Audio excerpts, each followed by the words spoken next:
Nous allons réaliser ensemble un pâté berrichon, appelé également pâté de Pâques. Pour réaliser le pâté berrichon, il vous faut 2 pâtes brisées, 500 g de chair à saucisse, on peut aussi mettre un peu de veau pour que ça soit un peu moins gras, 6 œufs, un peu de persil, du sel, du poivre et de la noix de muscade. Pour la réalisation de notre recette, nous allons commencer par préchauffer le four à 200 degrés, soit environ thermostat 6 ou 7.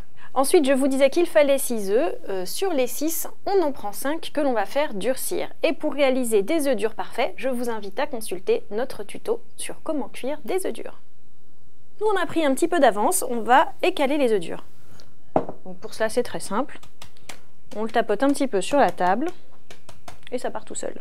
Donc je vous conseille, après la cuisson des œufs, de les passer un peu sous l'eau froide, sinon vous allez vous brûler les doigts.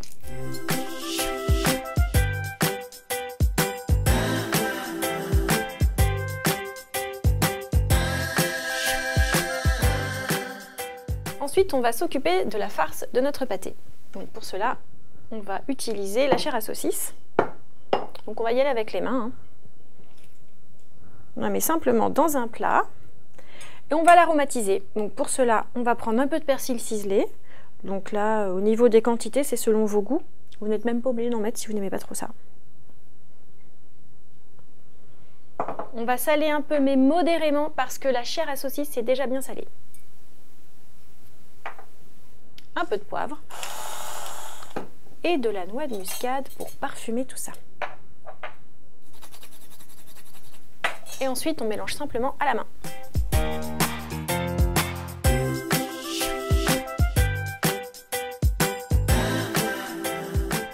À présent, on va commencer le dressage de notre pâté.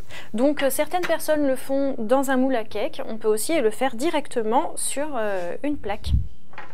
Donc, on va utiliser une pâte brisée. On va simplement dérouler.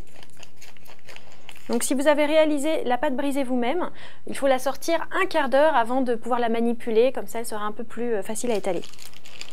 On n'oublie pas de mettre un papier sulfurisé sur la plaque du four. Et d'ailleurs, si vous souhaitez réaliser cette pâte brisée vous-même, n'hésitez pas à regarder notre tuto, il est très bien fait. On va commencer le dressage de notre pâté de Pâques. Alors pour commencer, on va étaler la moitié de la chair à saucisse. Une fois qu'on a étalé une couche de chair à saucisse, on va simplement venir aligner les 5 œufs les uns à côté des autres.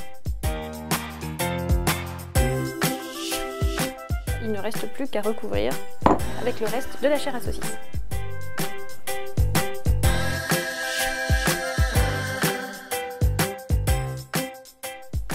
Une fois nos œufs recouverts de chair à saucisse, on va pouvoir utiliser la deuxième pâte et venir la poser sur le pâté.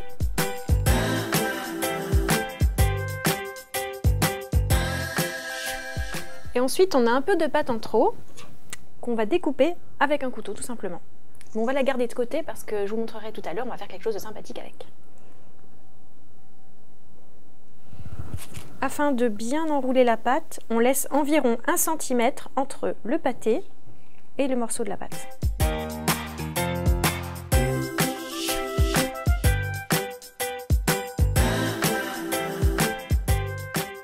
Et ensuite, avec les doigts mouillés, on va venir sceller la pâte tout autour du pâté.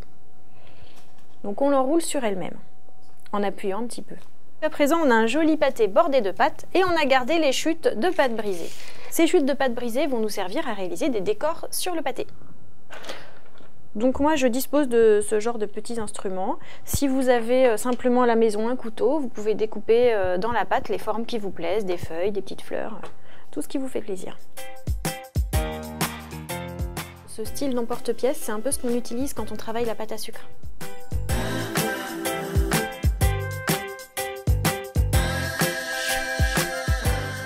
Une fois la décoration terminée, on va réaliser 2 cheminées qu'on va mettre sur le haut du pâté pour que la vapeur puisse s'échapper. Donc on fait simplement 2 trous à l'aide d'un couteau qu'on élargit un peu.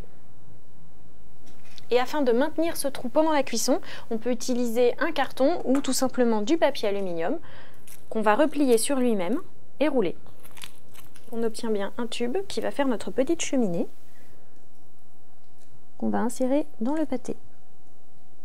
Dernière étape, il nous restait un œuf que nous n'avions pas cuit. C'est simplement pour en utiliser le jaune et badigeonner notre pâté. Ça va lui donner une jolie couleur. Il ne nous reste plus qu'à enfourner notre pâté de Pâques et donc on va le laisser pendant 40 minutes à 200 degrés.